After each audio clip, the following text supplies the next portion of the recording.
किताब चैनल पर आपका स्वागत है।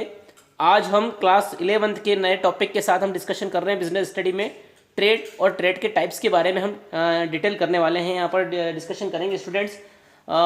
Meaning of trade students, by trade we mean the sale, transfer और exchange of goods and services for a certain place. Such sale, transfer of exchange is made for mutual benefit of both the buyer and seller. Trade remove the hindrance of person by making a link between producer and consumer. Through traders, the flow of goods is directed from production center to the most profitable market. Trade is central part of commerce.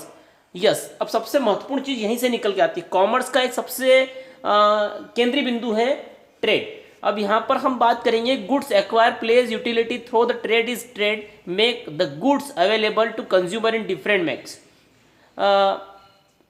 Student, trade का मतलब ये होता है कि आप mostly trade और business को एक समझते हैं, जबकि दोनों में बड़ा अंतर है।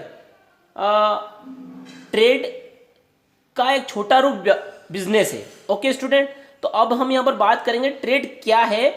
ट्रेड एक ऐसी पोजीशन है जिसमें माल का उत्पादन कर माल या सेवाओं का उत्पादन किया जाता है और उसे उपभोक्ता तक पहुंचाने की क्रिया इसमें आती है। Such sale, transfer of exchange, mutual benefit, किसी एक लाभ के उद्देश्य से वस्तुओं एवं सेवाओं का विक्रय करना, ये ट्रेड में आता है। ओके स्टूडेंट, तो ट्रेड का मीनिंग क्या होगा? सीधे सीधे से हम ट्रेड का अर्थ समझने की अगर कोशिश करें, छोटे शब्दों में या दूसरे अर्थों में समझने की कोशिश करें, तो ट्रेड का मतलब ये होगा कि कोई उत्पादक अपने माल का एक उचित मूल्य लेकर, वस्तु या सेवा का उचित मूल्य लेकर किसी को और को हस्तांतरित करे, यह ट्रेड की कैटेगरी में आएगा। ओके, अब हम कैरेक्टरिस्टिक्स के बारे में बात करेंगे। Presence of both buyer and seller in essential for trade, यानी कि ट्रेड में बायर और सेलर का एक जगह होना बहुत जरूरी है। क्लियर?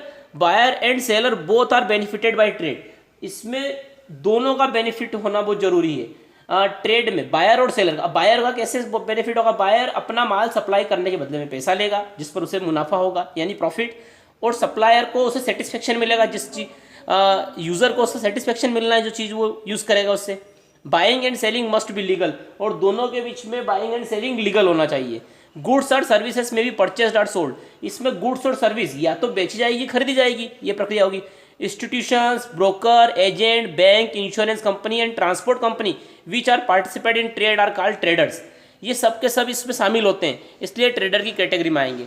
तो स्टूडेंट अपने ब्रेन में एक बात क्लियर रख लेना कि बिजनेस और ट्रेड अलग अलग होते हैं। ओके, अब हमने क्लासिफिकेशन ऑफ ट्रेड पढ़ेंगे।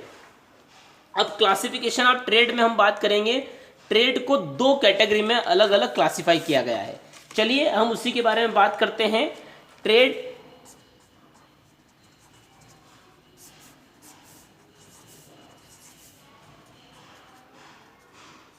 Internal and external. अब इंटरनल के बहुत सारे टाइप्स होते हैं जिसके बारे में हम बात करने जाएंगे अभी। बेसिकली अब एक्सटर्नल के लिए पहले मैं डिस्कशन कर लेता हूँ। एक्सटर्नल में इंपोर्ट आएगा, एक्सपोर्ट आएगा एंड री एक्सपोर्ट आएगा। Okay, re export trade. Student, internal trade को दो कैटेगरी में हमने अलग अलग किया है। On the basis of sale, on the basis of sale, on the basis of area.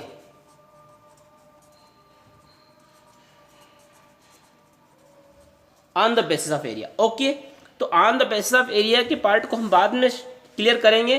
पहले हम बात करते हैं on the basis of sale.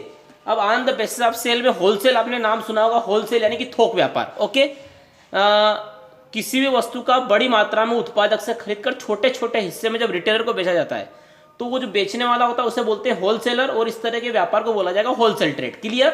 अब रिटेल ट्रेड। रिटेल ट्रेड क्या है? रिटेलर के बारे में सुना होगा आपने। रिटेलर क्या होते हैं? जो होलसेलर से बल्क में माल खरीदते हैं एक बड़ी यूनिट में, और छोटे छोटे यूनिट में कंज्यूमर को यानी कि कस्टमर्स को माल बेचते हैं। ये हो गया रिटेल ट्रेड।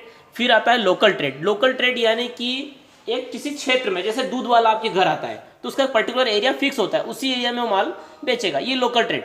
प्रोविजनल ट्रेड, अब यहाँ प्रोविजनल का मतलब थोड़ा क्लियर करता हूँ मैं आपको। प्रोविजन का मतलब हो गया एक राज्य, यानी कि एक राज्य की सीमा के अंदर होने वाला व्यापार क्या हो गया है, प्रोविजनल ट्रेड। ओके। और इंटर प्रोविजनल ट्रेड का मतलब होता है एक देश की सीमा के अंदर होने वाला व्यापार, क्योंकि हम बात ही किसकी कर रहे हैं, इंटरनल। अब इंटरनल का मतलब ही क्या हो गया कि जो एक राज्य की सीमा, एक देश की सीमा के अंदर जो व्यापार हो वो इंटरनल, और जो एक देश की सीमा से परे जाकर बाहर कि दो या दो से अधिक देशों के बीच में जो व्यापार होता है वो एक्सटर्नल ट्रेड है। Clear student? तो आज के टॉपिक में हमने केवल डिस्कशन किया इंटरनल ट्रेड में on the basis of sale के बारे में, ओके, और कैरेक्टरिस्टिक्स के बारे में हमने डिस्कशन की है। कल इसी वीडियो लेक्चर में को आगे बढ़ाएंगे और हम बात करेंगे एक्सटर्नल ट्रेड की। Okay student?